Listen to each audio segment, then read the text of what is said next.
Hi friends, நீங்கள் சூப்பரான kitchen tips தான் பார்க்க போகிறோம். எதை பற்றிய டிப்ஸ்னால், நம்ம இட்லியெல்லாம் பண்ணோம்னாக்கா, கடலை மாவு இட்லிலாம் பண்ணோம்னா அது உள்ளே வந்து ஸ்டெப்பிங் மசாலா பண்ணி பண்ணுவோம் பாருங்கள். அதில் கொஞ்சோண்டு நம்ம சாட்டு மசாலா போட்டு பண்ணணுங்க. பண்ணிங்கன்னா சூப்பராக இருக்கும் டேஸ்ட்டு. ட்ரை பண்ணி பாருங்கள். ஃபுல் வீடியோ வரும் பாருங்கள். பார்க்குற அனைத்து நல்ல உள்ளவங்களும் ஒரு லைக் பண்ணிவிட்டு பாருங்கள்.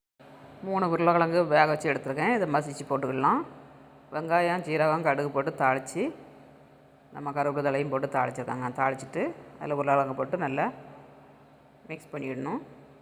1 கப்பு ரவை, 1 கப்பு கடலை மாவு, தயிர் 1/2 கப்பு போட்டு உப்பு போட்டு நல்லா மிக்ஸ் பண்ணி 1/2 மணி நேரம் ஊற வச்சுட்டு இந்த இட்லி பண்ணிங்கன்னா சூப்பராக கிடைக்குங்க. இது கூட வந்து இப்போ நம்ம மசாலா அப்புறம் ஆட் பண்ண போகிறோம். உருளைக்கிழங்கு வந்து நல்லா ஒரு மேசரை வச்சு நல்லா மசிச்சு எடுத்துக்கோங்க. 1/4 டீஸ்பூன் மஞ்சள்தூள், 1/2 டீஸ்பூன் ஜீரகம், 1/4 டீஸ்பூன் பெருங்காயத்தூள், 1/2 ஸ்பூன் வரமிளகாத்தூள், சாட்டு மசாலாங்க. சாட்டு மசாலா போடுங்க, ரொம்ப டேஸ்ட்டாக இருக்கும். இந்த மாதிரி சாட்டு மசாலாவும் போட்டு உப்பு போட்டு நம்ம நல்லா மிக்ஸ் பண்ணிடணும். லாஸ்ட்டில் கொஞ்சம் மல்லித்தழை போடணுங்க. போட்டு இறக்குனீங்கன்னா மசாலா ரெடி ஆயிடுச்சு.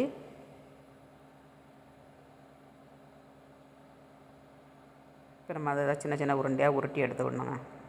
உருட்டி எடுத்து நம்ம இட்லிக்குள்ளே வச்சு ஸ்டெப்பிங் பண்ணி பண்ணணும். டேஸ்ட் ரொம்ப நல்லாயிருக்கும். இந்த மாதிரி உருட்டி எடுத்துக்கோங்க. எல்லாத்தையும் உருட்டி எடுத்தாச்சு.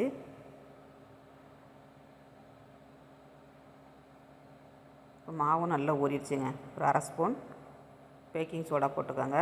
போட்டு நம்ம ஒரு கேரட்டையும் துருவி இந்த மாதிரி போட்டு மிக்ஸ் பண்ணிடணுங்க. ரவை போட்டதுனால பேக்கிங் சோடா போட்டால் தான் உங்களுக்கு வந்து சாஃப்டாக கிடைக்கும். தேங்காய் எண்ணெய் 1 ஸ்பூன் ஆட் பண்ணிக்கோங்க. நல்லா ஃப்ளஃபியாக கிடைக்குங்க. இது அப்படியே நம்ம இட்லி தட்டில் கொஞ்சம் எண்ணெய் தடவிட்டு நம்ம கொஞ்சம் கொஞ்சமாக ஊற்றிக்கணுங்க. ஊற்றிட்டு நம்ம உருளைக்கிழங்கு மசாலா வச்சுருக்கோம் பாருங்கள், அதை நடுவில் ஸ்டெப்பிங் பண்ணி அதுக்கு மேலே கொஞ்சம் மாவு ஊற்றி நம்ம இட்லி தட்டில் வச்சு 10 நிமிஷம் வேக வச்சு எடுக்கணுங்க. வேக வச்சு எடுத்திங்கன்னா நல்லா புதுசுன்னு இட்லி சூப்பராக கிடைக்குங்க. ஸ்நாக்ஸாகவும் பண்ணி சாப்பிடலாம், பிரேக்ஃபாஸ்ட்டாகவும் பண்ணலாம், நைட்டு டின்னருக்கும் பண்ணலாம். மசாலா வந்து இதில் இம்பார்ட்டங்க. சாட்டு மசாலா வந்து டேஸ்ட் ரொம்ப நல்லாயிருக்கும். மூடி வச்சு ஒரு 10 நிமிஷம் வேகட்டும், நம்ம எடுத்துடலாம்.